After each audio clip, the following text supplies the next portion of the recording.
എനിക്ക് അത്ഭുതം എന്ന് പറയട്ടെ, വെള്ളിയാഴ്ച രാവിലെ പാസ്പോർട്ട് കൈ കിട്ടി, തിങ്കളാഴ്ച ആ അപ്പോയിന്റ്മെന്റ് എടുത്തു, വിസ അപ്ലൈ ചെയ്തു.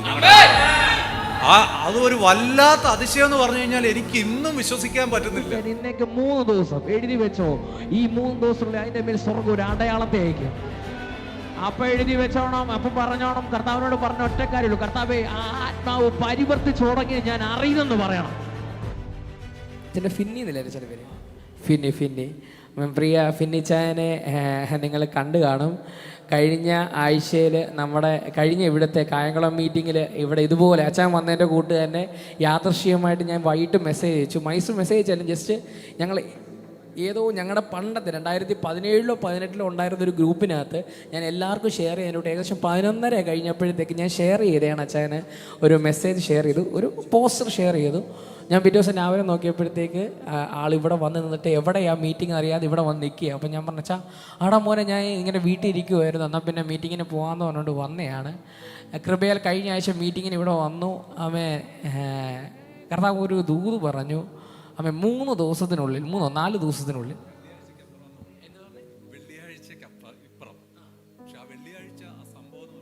വെള്ളിയാഴ്ചക്ക് ഇപ്പുറം ലൈഫിലൊരു വിടുതൽ നടക്കുമെന്ന് പറഞ്ഞു. എന്താ പ്രൈസ് ദി ലോർഡ്, ദൈവനാമത്തിന് മഹത്വം ഉണ്ടാകട്ടെ. കൂടുതൽ ഒത്തിരിയായിട്ട് പറയുന്നില്ല. എൻ്റെ വൈഫ് 1 വർഷത്തിന് മുമ്പ് ഞങ്ങളെല്ലാവരും ബാംഗ്ലൂരിൽ, ഞാൻ ബിസ്ലറി പ്ലാന്റ് പ്രൊഡക്ഷനിൽ വർക്ക് ചെയ്യുമായിരുന്നു, വൈഫ് നേഴ്സായിട്ട് അവിടെ വർക്ക് ചെയ്യുമായിരുന്നു. യാദൃശ്യമായിട്ട് ഒരു ചാൻസ് വന്നു. അവൾക്ക് ഇങ്ങനെ ഏജൻസി വഴി നമ്മൾ അയർലൻഡിലേക്ക് ഒരു പേപ്പർ വന്നു, അങ്ങോട്ട് കൊടുത്തു. റോവിൻ ബാസ്റ്റർ അറിയാം, പുള്ളിയാണ് PCCയുടെ ഒക്കെ കാര്യത്തിന് നാട്ടിൽ ഹെൽപ്പ് ചെയ്തതൊക്കെ അറിയാം, കുറച്ച് കാര്യങ്ങൾ അറിയാം. അവിടെ നമ്മൾ പേപ്പർ ശരിയാക്കി അവിടെ ചെന്നു. ഇവിടെ ഏജൻസിക്ക് ഒരു 10 ലക്ഷം രൂപയോളം കൊടുത്താണ് അവിടെ ചെല്ലുന്നത്. അവിടെ ചെന്ന് എക്സാം ഉണ്ടായിരുന്നു, അതിന് 2.5 ലക്ഷം രൂപ കൊടുത്തു. അത് കഴിഞ്ഞപ്പോഴാണ് അറിയുന്നത് ഇവർ തന്ന വർക്ക് പെർമിറ്റ് യഥാർത്ഥത്തിൽ ഒരു ഫേക്ക് വർക്ക് പെർമിറ്റാണ്, നമ്മളെ അങ്ങോട്ട് കടത്താൻ വേണ്ടി ഉപയോഗിച്ച ഒരു വർക്ക് പെർമിറ്റാണ്. അപ്പം അവിടെ ചെന്ന് ഒത്തിരി പ്രശ്നങ്ങളുണ്ടായി. നമ്മൾ ദൈവസന്നിധിയിലിരുന്ന് പ്രാർത്ഥിച്ചു. കഴിഞ്ഞ ഫെബ്രുവരി 24 നമ്മൾ അവിടുത്തെ ഒരു അമേരിക്കൻ ഹോസ്പിറ്റലിൽ ദൈവം അനുഗ്രഹിച്ച് അവിടെ ജോലിക്ക് കയറി. അത് കഴിഞ്ഞിട്ട് ഞങ്ങൾ അങ്ങോട്ട് പോകാനുള്ള 1 വർഷത്തോളം ഇങ്ങനെ സ്ട്രഗിൾ ചെയ്തുകൊണ്ടിരിക്കും നമ്മൾ. അങ്ങനെ ഇരിക്കുമ്പോഴാണ് ഞങ്ങൾ അങ്ങോട്ട് വിസ അപ്ലൈ ചെയ്യാനുള്ള പരിപാടിക്ക് ചെയ്തപ്പോഴാണ് എൻ്റെ 2ാമത്തെ മോൻ ജനിച്ചത് സൗദിയിലാണ്. പക്ഷെ പാസ്പോർട്ടിനകത്ത് പ്രശ്നമായി, അവൻ കേരള എന്ന് മാർക്ക് ചെയ്തു. വിസ അവിടുന്ന് പ്രശ്നമായി, അവർ വിളിച്ചു പറഞ്ഞു. അങ്ങനെ ഇരിക്കുമ്പോഴാണ് ഞാനിവിടെ പ്രാർത്ഥനയ്ക്ക് വരുന്നത്, എന്ത് ചെയ്യണമെന്ന് അറിയത്തില്ല. ആ ഒരു പാസ്പോർട്ട് അപ്ലൈ ചെയ്തു, ഒന്നും ഒരു നിവൃത്തിയില്ലാതിരിക്കുമ്പോഴാണ് ഞാനിപ്പോൾ ഇവിടെ വന്നു പ്രാർത്ഥിച്ചു, ദൈവസന്നിധിയിൽ ഇരുന്ന് പ്രാർത്ഥിച്ചു. അവിടെയാണ് ദൈവദാസൻ പറഞ്ഞു വെള്ളിയാഴ്ചയ്ക്ക് ഇപ്പുറം. അങ്ങനെ അപ്പോൾ ഞാനും ഇങ്ങനെ വിചാരിക്കും, എങ്ങനെ അവർ വിസ അപ്ലൈ, നമ്മൾ 50,000 രൂപ കൊടുത്തു വിസ അപ്ലൈ ചെയ്യാൻ, അല്ലെങ്കിൽ ഇതും കൂടെ പറ്റിയില്ലെങ്കിൽ ഉണ്ടെങ്കിൽ ആ 50,000 പോവും. പിന്നെ എപ്പോഴാണെന്ന് വെച്ചാൽ നമുക്ക് അറിയത്തില്ല, അവരൊന്നും പറയുന്നില്ല. അങ്ങനെ ഇരിക്കുമ്പോഴാണ് ഇവിടെ വന്ന് വെള്ളിയാഴ്ചയ്ക്ക്. അപ്പോൾ ഞാൻ അവിടെ വീട്ടിൽ ചെന്നിട്ട് വൈഫിൻ്റെ അടുത്ത് പറഞ്ഞു, വെള്ളിയാഴ്ചയ്ക്ക്. അവൻ പറഞ്ഞു അങ്ങനെയൊക്കെ ഓരോരുത്തരും ഇങ്ങനെ അങ്ങനെയുള്ള രീതി, ഒരു നെഗറ്റീവായിട്ടുള്ള രീതിയിലാണ് ഇവളെൻ്റെ അടുത്ത് പറയുന്നത്. വൈഫ് പറഞ്ഞു, എനിക്ക് അത്ഭുതം എന്ന് പറയട്ടെ, വെള്ളിയാഴ്ച രാവിലെ പാസ്പോർട്ട് കൈ കിട്ടി, തിങ്കളാഴ്ച ആ അപ്പോയിന്റ്മെന്റ് എടുത്തു, വിസ അപ്ലൈയും ചെയ്തു. അതൊരു വല്ലാത്ത അതിശയം എന്ന് പറഞ്ഞു കഴിഞ്ഞാൽ എനിക്ക് ഇന്നും വിശ്വസിക്കാൻ പറ്റുന്നില്ല. അപ്പോൾ അങ്ങനെ ഒരു വല്ലാത്തൊരു, അപ്പൊ ദൈവം നടത്തുന്ന ആ ഒരു ദൂതെന്ന് പറയുന്നത് നമ്മളൊരു പ്രോഫറ്റിക് ദൂത്. അത് നമുക്ക് അത് അതിശയം. എനിക്ക്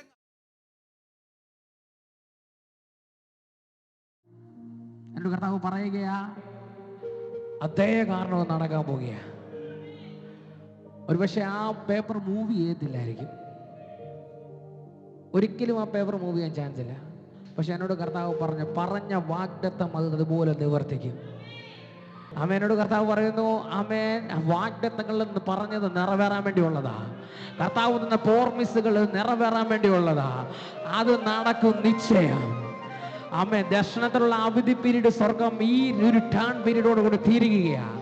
എന്നോട് കർത്താവ് പറയുന്നു, കഴിഞ്ഞ നാളെങ്കിൽ ഭാരപ്പെട്ട കഴിഞ്ഞ നാളെങ്കിൽ ആ പ്രയാസപ്പെട്ട, എന്നോട് കൃത്യമായി പറഞ്ഞു കഴിഞ്ഞാൽ ഈ ഒരു സാഹചര്യത്തിൽ ടെൻഷൻ അടിച്ച് ടെമ്പേർഡായി പോയ വിഷയത്തിന്റെ മേൽ എന്നോട് കർത്താവ് പറയുന്നു മറുപടി അയക്കാൻ പോകുകയാണ്. ബുധൻ വ്യാഴം വെള്ളി 3 ദിവസം വെച്ചു. ഈ വെള്ളിയാഴ്ചക്കുപ്പുറം അതിനുള്ള മറുപടി സ്വർഗം അയക്കും, അതിനുള്ള അടയാളത്തെ സ്വർഗം അയക്കും.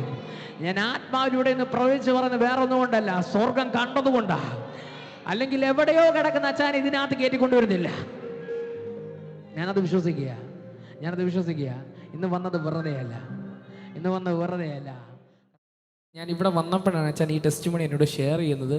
ഞാൻ പോലും അറിഞ്ഞില്ല ഈ സംഭവം നടന്നിട്ട്. എനിക്ക് തോന്നുന്നു 1 മാസത്തിനടുത്തായല്ലേ. കഴിഞ്ഞ കഴിഞ്ഞ മീറ്റിംഗ് നടന്നിട്ട് ഇപ്പോൾ ഏകദേശം ഒരു മാസം ആകുന്നു. ആ സമയത്ത് പറഞ്ഞ ദൂത് എനിക്ക് തോന്നുന്നു കഴിഞ്ഞ ലൈവ് നിങ്ങൾ കായംകുളം മീറ്റിംഗ് ലൈവ് എടുത്ത് നോക്കിയാൽ കാണാൻ കഴിയും. പ്രിയ ദേവദാസരോട് ദൂത് പറയുന്നത് ഞാൻ പറഞ്ഞില്ലേ, ഇത് പറഞ്ഞത് ഞാനല്ല, എനിക്കിതിനകത്ത് ഒരു റോളുമില്ല, ഞാൻ വെറും പുഴുവാണ്. ഇപ്പോഴും അച്ഛനോട് പറഞ്ഞ അത് ദൂത് പറഞ്ഞ ദേവദാസ് ഒരിക്കലുമില്ല. സർവ്വമാനോ മുഹൂർത്തം കർത്താവിനാണ്. ഒരു യോഗ്യതയില്ലാതെ കർത്താവ് തിരഞ്ഞെടുത്തത്, ഇത് കേട്ടപ്പോൾ എൻ്റെ ലൈഫ് സത്യം പറഞ്ഞാൽ ഞാൻ ഞെട്ടിപ്പോയി. കാര്യം ഈ കഴിഞ്ഞ ഒരു വീക്ക് എന്ന് വെച്ചാൽ ഞാൻ എന്നെ വിളിക്കുന്നവർ മൊത്തം ടെസ്റ്റ് മണീസാണ് പറയുന്നത്. കഴിഞ്ഞ നമ്മുടെ ശനിയാഴ്ച മീറ്റിംഗ്, തിരുവല്ല മീറ്റിങ്ങിൽ ഒരു ടെസ്റ്റ് മണി കൂടെ പറഞ്ഞിട്ട് ഞാൻ ദൈവമാതിരി പെട്ടെന്ന് ഞാൻ വചനത്തിന് വേണ്ടി സമയം വേർതിരിക്കുകയാണ്. കഴിഞ്ഞ തിരുവല്ല മീറ്റിംഗ് വെച്ച് നമ്മുടെ വന്നവർക്കറിയാം, തിരുവല്ല മീറ്റിങ്ങിൽ നമുക്ക് പാലയിൽ നിന്നും കോഴഞ്ചേരിയിൽ നിന്ന് 2 പേര് വരാനിടയായി. 2 പേര് വന്നു. 2 പേര് അവിടെ വന്ന് നോർമലി ഇരുന്നു. അവർക്ക് 2 പേർക്കും പരിചയമില്ല. കൃപയാൽ അന്ന് നമുക്ക് ലൈവ് ഇല്ലായിരുന്നു. അവർ 2 പേര് ദൈവം ഇതേപോലെ എന്നോട് കർത്താവ് പറഞ്ഞു ഇവർ 2 പേരോട് ഇടപെടണം. അങ്ങനെ ഞങ്ങളെ ഇവർ 2 പേരും പൊക്കി ഇവരോട് ദൂത് പറയുക. ഇവരുടെ ദൂത് പറഞ്ഞപ്പോൾ 2 പേരോട് ഒരു 7 വർഷത്തെ ഗ്യാപ്പ് പറഞ്ഞു. 2 പേരോടും സെയിം സാഹചര്യമാണ്. എന്തോ ഇവർ 2 പേരും, ഒരാൾ പാലക്കാരനും ഒരാൾ കോഴഞ്ചേരിക്കാരനുമാണ്. കൃപയാൽ 2 പേരോട് ദൂത് പറഞ്ഞു. അതിനകത്ത് ഒരാളോട് പറഞ്ഞൊരു വേണം ഇതുപോലെ പറഞ്ഞ് ഞങ്ങൾ ശനിയാഴ്ചയാണ് മീറ്റിംഗ് നടക്കുന്നത്. ഈ 3 ദിവസത്തിനുള്ളിൽ, തിങ്കൾ മുതൽ 3 ദിവസം എഴുതി വെച്ചോ, തിങ്കൾ മുതൽ 3 ദിവസത്തിനുള്ളിൽ നിൻ്റെ ലൈഫിൽ അത്ഭുതം നടക്കും. ഇങ്ങനെ പറഞ്ഞു, നിനക്കൊരു കോള് വരും, അത് നീ ഒരിക്കലും പ്രതീക്ഷിക്കാതെ എന്ന് പറഞ്ഞു. ഞാനങ്ങനെ പറഞ്ഞു വിട്ടു. എന്നെ ബുധനാഴ്ച വൈകിട്ടായപ്പോഴും എന്നെ കിടന്ന് വിളിച്ചു. ഞാൻ എടുത്തില്ല, കാര്യം ഞാനത് ഒരു മീറ്റിങ്ങോട്ട് ബന്ധപ്പെട്ട് പോയേക്കുമായിരുന്നു. ഞാൻ വ്യാഴാഴ്ച കഴിഞ്ഞ് വെള്ളിയാഴ്ച ആയപ്പോൾ ഞാൻ അങ്ങോട്ട് വിളിച്ചു. വെള്ളിയാഴ്ച ആയപ്പോൾ ഞാൻ അച്ഛാ എന്നാ ഉണ്ട് അച്ഛാ വിശേഷം എന്ന് നോർമൽ വിളിച്ചപ്പോൾ ബ്രദറേ എൻ്റെ ലൈഫിൽ അത്ഭുതം നടന്നു ബ്രദർ. ഞാൻ ചെന്തുവാ ആളൊരു കാത്തലിക്സ് ആണ്. എന്നോട് ഇതേപോലെ ആദ്യമായിട്ടാണ് ഇങ്ങനത്തെ ഒരു മീറ്റിങ്ങിന് പോകുന്നത്. എന്നോട് പറഞ്ഞു ബ്രദർ അല്പം. ഞാൻ ചെന്തുവാ 7 വർഷമായിട്ട് തൻ്റെ ലൈഫിൽ ഡിവോഴ്സ് കേസ് ഫയൽ ചെയ്തിട്ട് 7 വർഷമായി. 8 വർഷമായിട്ട് കേസ് നടന്നുകൊണ്ടിരിക്കുക. 7 വർഷമായിട്ട് ഇത് ഇച്ചിരി രൂക്ഷമായിട്ടിരിക്കുക. 7 വർഷമായിട്ട് ഈ കേസ് കിടന്നുകൊണ്ടിരുന്ന വൈഫ് അദ്ദേഹത്തെ വിളിച്ചു, ബ്ലോക്കും ചെയ്ത് അകന്ന് വൈഫ് ഇട്ടിച്ച് പോയതാണ്. എന്നിട്ട് എന്നോട് പറഞ്ഞ കാര്യം വെച്ചാൽ ബ്രദറെ എനിക്കിപ്പോഴും അവളെ സ്വീകരിക്കാൻ താല്പര്യമാണ്, അവൾക്കും അത് തന്നെ. പക്ഷേ ഞങ്ങളുടെ എന്തോ ഒരു അന്തരം. ഞാൻ എന്നോട് കർത്താവ് പറഞ്ഞൊരു വേടി ഇങ്ങനെയാണ്, നിങ്ങളെ ദൈവം ഒന്നാക്കും. കൃപയാൽ അന്ന് കോൾ ചെയ്ത് അവർ സംസാരിച്ചു. 2 പേരും തമ്മിൽ ഒരു അണ്ടർസ്റ്റാൻഡിങ്ങിലെത്തി. ഞാനൊന്നും വിശ്വസിക്കൊണ്ട് ഇതൊന്നും എൻ്റെ കഴിവൊന്നുമല്ല, സർവ്വമാനവും മൊത്തം കർത്താവിനാണ്.